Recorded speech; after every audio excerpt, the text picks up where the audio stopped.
Hello friends. हम मेरे हिसाब से दो ही तरह के खाने हमें याद रहते हैं। एक तो जो बहुत ही ख़राब बना होता है। कई लोगों के घर में आप जाते हैं और आपको समझ में नहीं आता कि इस तरह का खाना कोई कैसे किसी को पेश कर सकता है, कैसे खिला सकता है। उसमें ना कोई वार्मथ होती है, ना उसमें कोई टेस्ट होता है, ना खिलाने वाले का कोई फीलिंग्स होती हैं। और आपको लगता है कि जैसे ज़बरदस्ती वाला सौदा था ये। और ये खाना आपको हमेशा याद रहेगा, बहुत ख़राब खाना। और जो दूसरा खाना जो होगा वो बहुत ही टेस्टी, बहुत ही डिलीशियस, किसी ने आपको खिलाया है या आपने कहीं खाया है या आपने अपने खुद से बनाया है। लेकिन जो दूसरे का खिलाया हो वो ज़्यादा याद रह जाता है, क्योंकि महसूस होता है कि उसने सच में दिल से बनाया और दिल से ही आपको खिलाया। तो बस दो ही तरह के खाने हमें याद रह जाते हैं। तो जो अच्छा जो खाना होता है वो न केवल हमारी हंगर सेटिस्फाई करता है, बल्कि हमारी सोल को भी सेटिस्फैक्शन देता है। तो ये इसी बारे में एक किस्सा मैं आपको सुना रही हूँ। ये है हैदराबाद के निज़ाम के बारे में। हैदराबाद के निज़ाम जो हैं बहुत ही ज़्यादा जनरस थे, और ख़ासकर अपने जो उनके जितने भी सबऑर्डिनेट्स थे, उनके ऑफिशियल्स थे, जो अंडर जितने भी थे, उन सब का बहुत ख़्याल रखते थे। तो उनके एक मिनिस्टर था, उनकी डेथ हो गई। तो सारे मतलब काफ़ी उनको बहुत बुरा लगा। वो खुद भी गए, वहाँ गए अपने कंडोलेंसेस देने के लिए।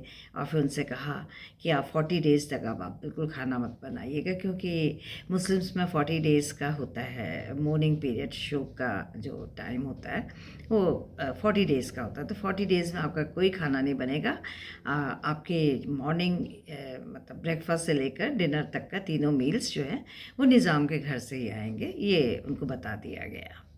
तो वो काफ़ी मतलब उस समय तो काफ़ी दुखी में थे। एक दिन तो नहीं बना वो खाना, और ना कहीं से आया, क्योंकि उस दिन तो चूल्हा भी नहीं जलता है। तो उन्होंने फिर अपने फादर के बारे में बहुत दुखी हुए, रोते रहे। फिर इसके बाद अर्ली मॉर्निंग निज़ाम के वहाँ आ गया उनका ब्रेकफास्ट। और ब्रेकफास्ट भी ऐसा जो कभी उन्होंने सोचा भी नहीं था, ना देखा था। और बस उसके बाद से तो बस जो ब्रेकफास्ट लंच डिनर का जो सिलसिला चला, तो वो चलता ही रहा।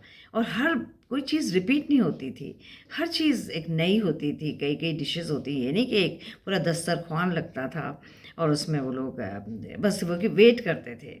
ब्रेकफास्ट के बाद लंच, लंच के बाद डिनर, अब क्या आएगा, इंक्विजिटिवनेस होती थी, क्योंकि नई चीज़ आएगी। और बस उसी में उनको अपने फादर के बारे में तो सब कुछ भूल गए। बस खाना खाने के बाद उस खाने के बारे में बहुत देर तक डिस्कशन होता था, किस तरह से बना होगा, कैसे बना होगा, कैसा, इस तरह से करते रहे। पर एक जो एक स्पेशल जो एक आया, एक बार जो लंच आया, वो था एक रोस्टेड लैम। बहुत अच्छा साइज़ का लैम, और बहुत बड़े ट्रे में आया था वो। चार लोग लेके उसको आए थे। और उसके अंदर उन्होंने खोला गया उनके सामने, वो सीते हैं उसको।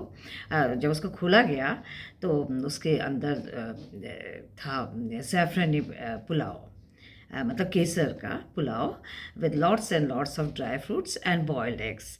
और उसके अंदर एक बहुत बड़ा मुर्ग मुसल्लम था, बहुत ही मतलब मसाले से लिपटा हुआ, बहुत ही अच्छा फ्राई किया हुआ, बहुत ही टेम्पटिंग। और उस मुर्ग मुसल्लम के अंदर था एक तीतर।